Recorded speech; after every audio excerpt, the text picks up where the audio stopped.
Why do they always scream like that? Why? It's the mental instability.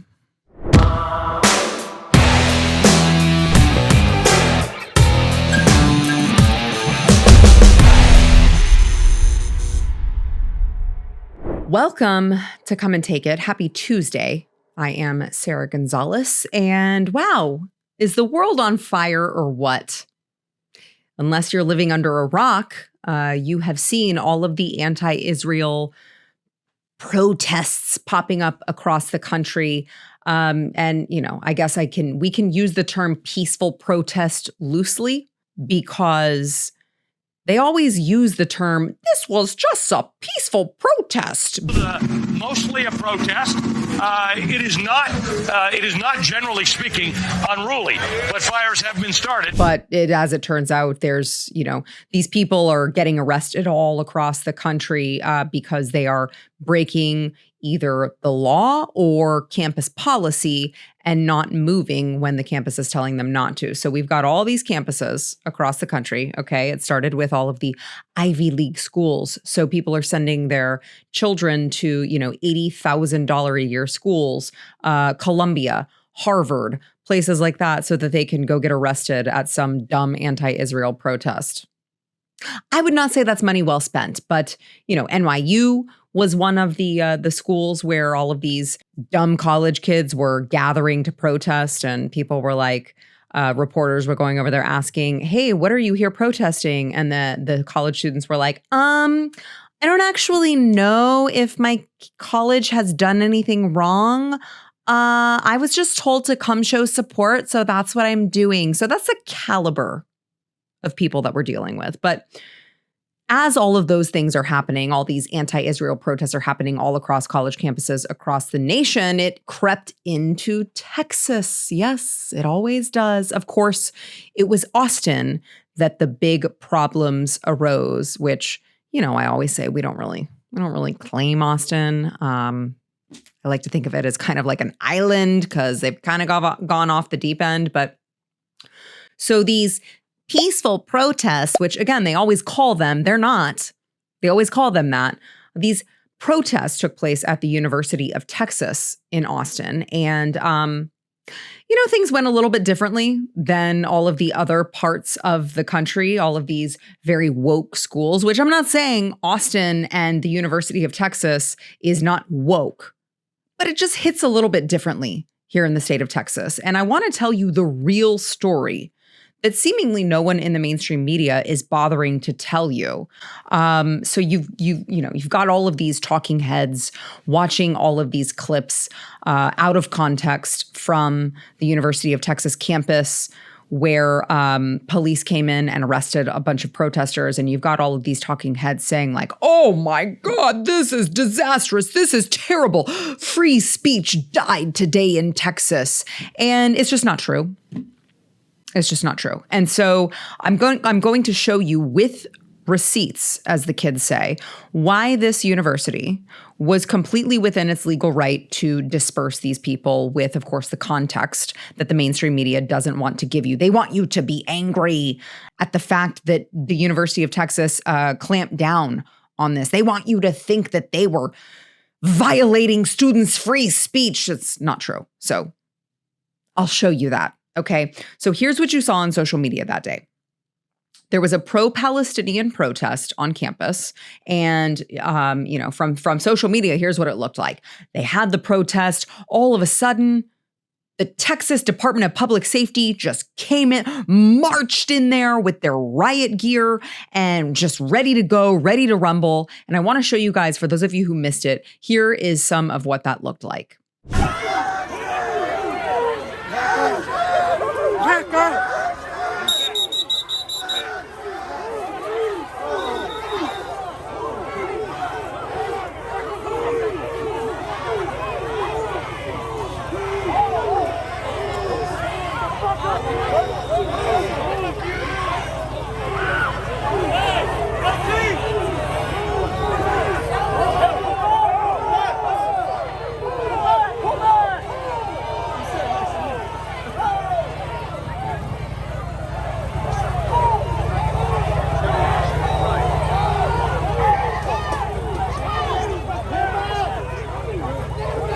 Watching that clip makes me so proud to be a Texan. Just like they're like, yeah, don't mess with us. We don't play. So you probably saw that if you were on social media. And I want to show you the scene where the police began moving in to this was of course, the organizers of this protest were the Palestine Solidarity Committee. And so I want to show you the moment where police started moving onto the Palestine Solidarity Committee. Well, I'll call it PSC for short. Okay, PSC's organizer to arrest this person. And I want you to just listen to like the shrill screams, because normally I have a toddler. I don't like screaming. I hear it way too often. So normally shrill screams would be very unpleasant and annoying to me. But watching this clip somehow makes these shrill screams music to my ears. Watch.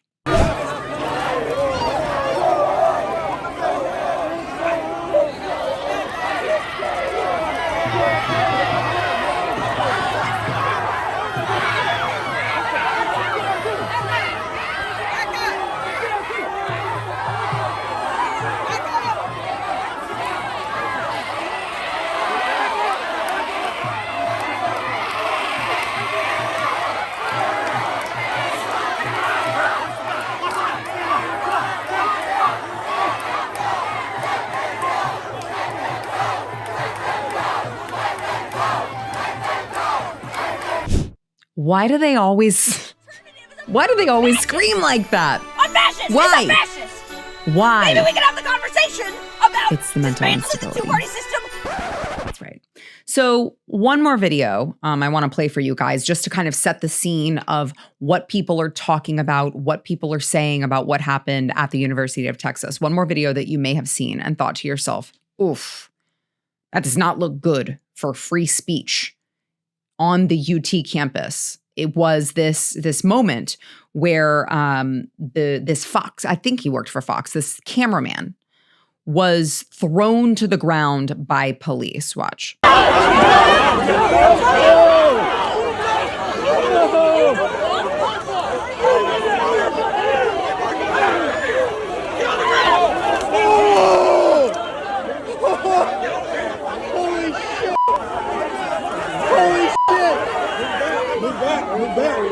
Move back.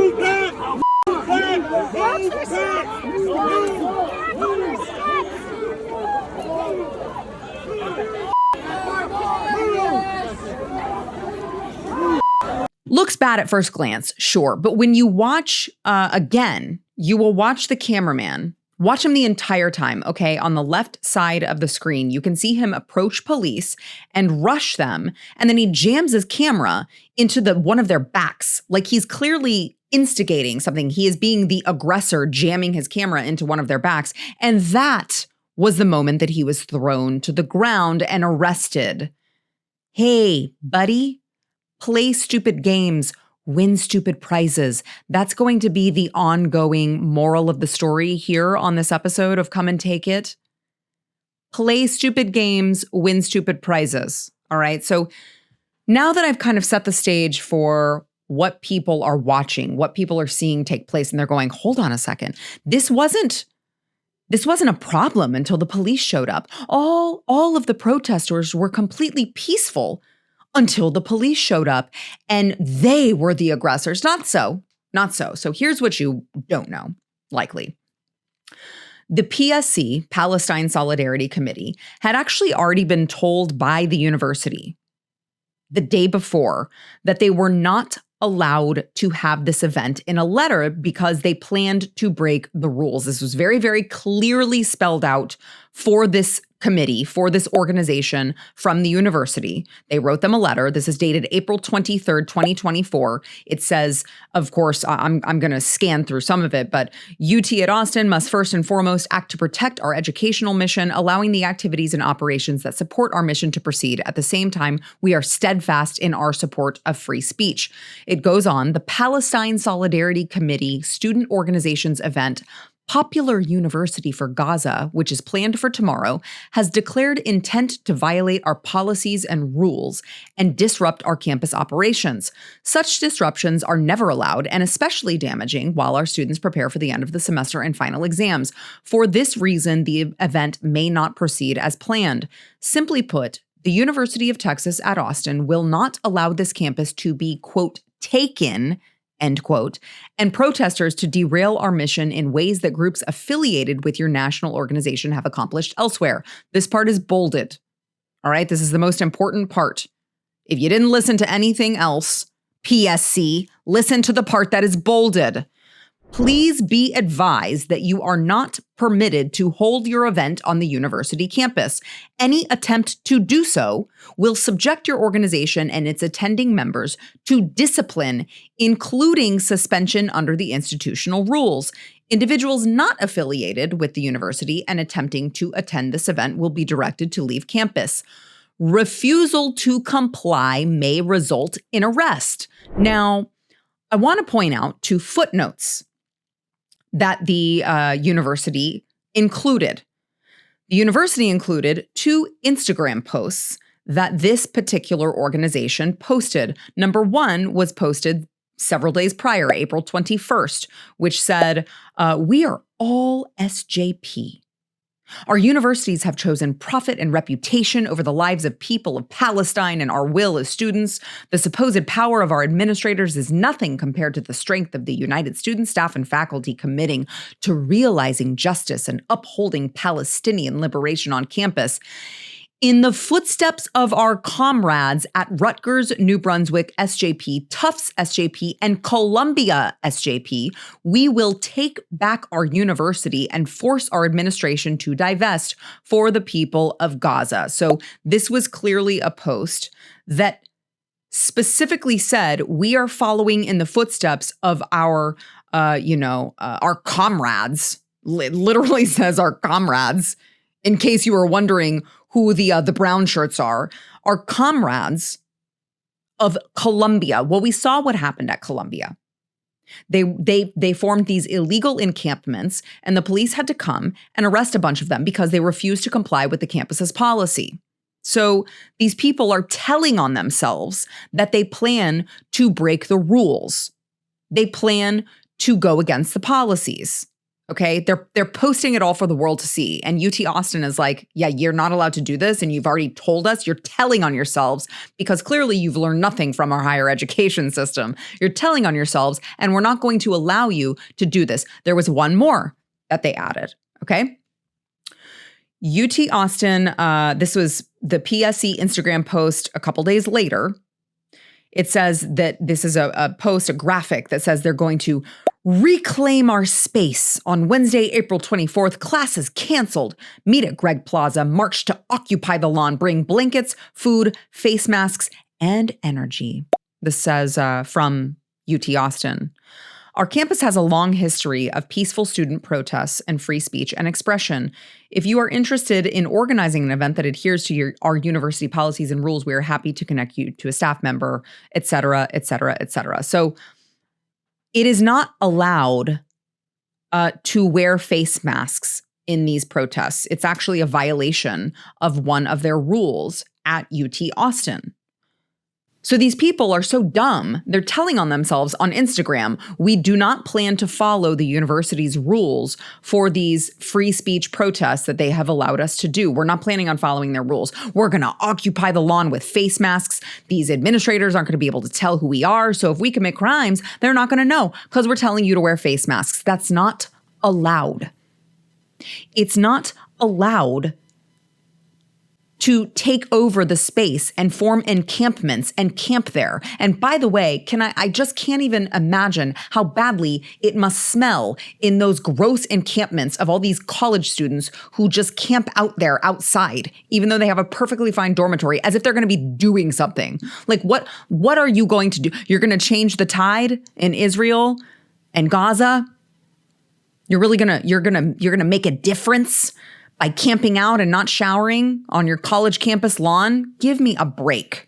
So these students, this organization was already saying we are going to break the rules. And UT Austin sent them a letter the day before and said, you are not allowed to have this event.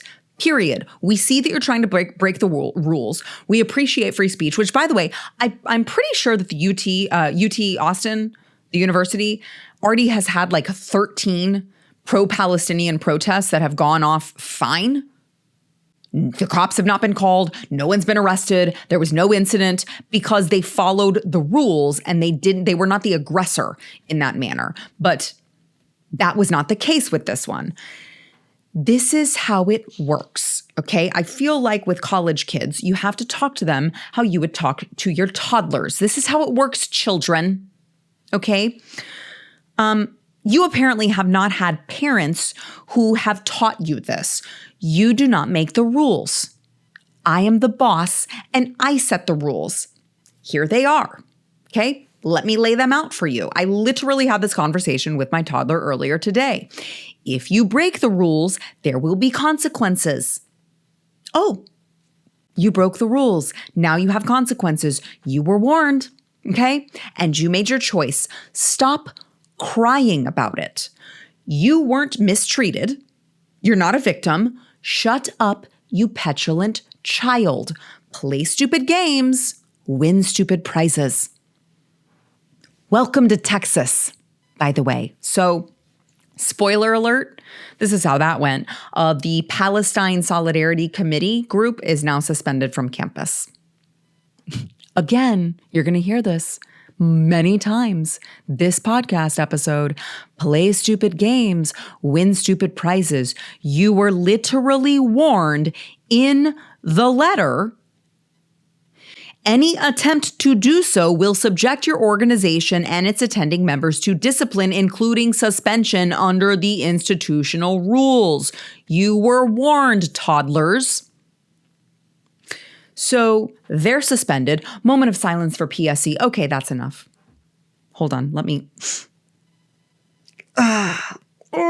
someone just get me a Kleenex for the tears that I'm not shedding over this organization being suspended. So I would just like to say bravo shockingly, to Austin police, to UT police, the campus police, and also Texas DPS for containing the situation quickly and taking the trash out, so to speak. And by the way, UT has apparently learned from all of this, and they have since distributed a flyer that gives students instructions. Now, I will say, it's kind of embarrassing because apparently the University of Florida were the ones who first distributed these flyers to all of their students ahead of time, ahead of the protests. And I don't believe I saw any incidents happening at the University of Florida, but be that as it may, little late to the game.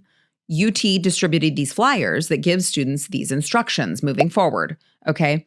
The freedom to speak and peacefully assemble is a cornerstone of the university's identity as a world-class university. It's a privilege and a responsibility we all share in fostering an environment where diverse ideas can thrive, and it lists what individuals are free to do on campus: assemble peacefully to protest, hand out flyers and brochures, invite guest speakers to present in common outdoor areas, and engage with staff members if they need assistance or have questions. It says very clearly, individuals may not disrupt the university's operations, including making loud sounds that interfere with learning, blocking entrances, calling for lawlessness or vandalism. You're not allowed to camp or attempt to camp on UT property. Later, it says, including bringing tents on campus and sleeping on university property with or without a tent later than 10 p.m. You're not allowed to refuse to identify yourselves. You're not allowed to use amplified sound. You're not allowed to wear masks or conceal your identity. You're not allowed to coerce attention by following students walking away from you. Because, by the way, that was another tactic that's been going on. These people are literally chasing down Jewish students and intimidating them and harassing them. You're not allowed to do that. So this says you're not allowed to come to campus if you are under a criminal trespass warning, were arrested for trespassing on campus previously, are under an interim action excluding you from the property, or have been told to leave due to a policy or rule violation. This says very clearly. Those who violate these or any other rule, policy, or law are subject to immediate removal from campus, conduct charges, and or arrest. So it sounds very tough, right? You read that and you're like, wow. Did I just hear that in Austin, UT campus in Austin is like cracking down, handling this correctly? They're punishing people who broke the rules. They're not allowing them back on campus. Well, hold on, not so fast, okay? Despite the tough talk in the flyer and the arrests, by the way, an official statement from the university kind of contradicted what this flyer said that they were handing out. So it seems this may just be tough talk for the flyer, because the official statement said, no students' access to campus for any purpose has changed based on any events this week. Any news reports suggesting otherwise are incorrect. For the last 2 days, UT provided an abbreviated list of rules related to conduct during protests, including typical consequences as a result of being arrested for criminal trespassing. This notice was provided as a courtesy to all protesters, students, and non-university affiliated persons to help them understand potential consequences for decisions to violate university rules. And by the way, speaking of potential consequences, all of the 57 people who were arrested that day, yeah, I mean, maybe it was super traumatizing for them because they are all toddlers. But as far as charges go, the Travis County DA's office is a radical left-wing agency, and they just dropped all of the charges against all of these people who were arrested. So they were arrested, but they will receive seemingly zero long-term consequences for their behavior. So the saga is not over, okay, because now the Texas chapter of the American Association of University Professors is holding a no confidence vote on UT's president.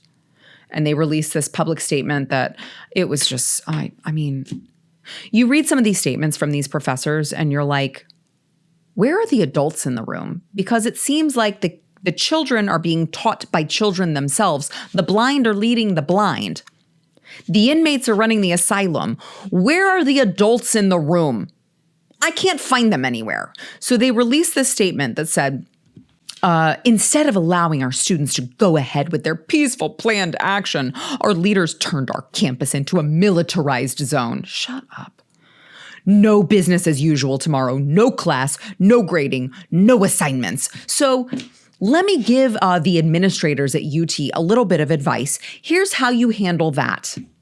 You're fired. You're fired. Get out of here. Every single one of them. Every single professor. I don't care if you're new. I don't care if you're, tenured. Which by the way, shouldn't be a thing. I don't care how long you've been there. You are paid to do a job. If you've decided not to do that job, you're done. You can go. You're fired. Period. End of story. And that is how this ends. That is how all of this nonsense ends. If you act out when we have told you that you are not allowed to do something on this campus because we have a code of conduct that you must follow in order to be here, if you act out, you are expelled. Teachers, if you act out and don't do your job, you are also gone. That is how this ends. Period. And by the way, put your teachers on notice that a public display of anti-Semitism, when your teachers on a campus where you teach Jewish students, a public display of anti-Semitism, making your Jewish students feel uncomfortable, will also lead to firing, because you are not allowed to publicly make your students feel uncomfortable. I mean, just imagine. Let's just flip the seats for a moment and imagine that you had some white professor who was professing their hatred of Black people on their social media platforms or on campus with a loudspeaker. We all know how that would end, right? They'd be fired because you're not allowed to be racist as a professor. You're not allowed to make these students that you are going to teach uncomfortable, like you hate them. That's not allowed. So all of that needs to happen over at UT, in order for any of this to even mean anything, any of the arrests, any of the strong stance, any of that to mean anything, they have to follow through. And I would like to just point out, maybe they could take a little page from Texas Tech, who suspended one of their professors for publicly posting, just like what I was talking about, very, very hateful, disturbing, anti-Semitic things on his social media platforms, okay? Which, by the way, when the school did that, when Texas Tech did that, good on them. When Texas Tech did that, it not only sent a message to that particular teacher, but it sent a message to all of the other professors. We're watching you, and we will take swift action. That will not happen in this house. Again, play stupid games, win stupid prizes. I told you that was going to be the motto of this week's episode. So should students and professors on college campuses have free speech? Absolutely. But so many people, especially the younger generation, these Gen Zers who are going to these colleges and being indoctrinated by this radical ideology, they don't realize that free speech does not mean freedom from consequences. Free speech means the government will not restrict your right to speak what you want. And by the way, it was originally designed because people wanted to be able to criticize the government without the government silencing them. And that was the whole intention behind this. So free speech is one thing, right? But for the same way that you can't go to a job and tell your minority colleagues that you hate them and think that they shouldn't exist, and would like to wipe them off of the face of the planet, and would like to, you'd like to replace a map of where they are from with a map just completely eliminating them. If you did that at a workplace to your colleagues, you would be fired because you don't have the right to disrupt the workplace. Same thing for universities. You don't have the right to disrupt the universities. So you have the right to free speech, and good on UT for giving that to them and working with these protesters who have good intentions of operating under the university's policies. But you don't have freedom from consequences, okay? So I think the moral of the story here is that Texas higher education is obviously, I know you know this if you're paying attention, it is not immune from all of the woke rot that is plaguing the country, which is why it's so important to cut off the woke rot just right at the pass. Just don't even let it do not pass go. Do not collect $200. You tried it. Play stupid games, win stupid prizes. If you try it again, you will be arrested every single time. And by the way, that should extend to you will be suspended from campus, and that should extend to you will be expelled. Period. And my thought process is you'll only have to use a few examples. There will only have to be a few stupid examples for the rest of the students to go, oh, okay, they mean business, all right? Because if these students and teachers are going to make demands to the people, the adults in the room, the people running the place, it's time for a spring cleaning. See ya. Bye-bye. Take care now. Bye-bye then. That's all there is to it. So I hope that UT sees this through and follows it up with swift action, similar to what Texas Tech did, because that is the only way through the woke rot, not just in this country, but even in the state of Texas. And look, I hope when I come back to you next week, we're not still talking about all of these crazy protests and these morons out there in college campuses. I hope that we're past that next week. We'll find out, all right? And we'll see you next time on Come and Take It.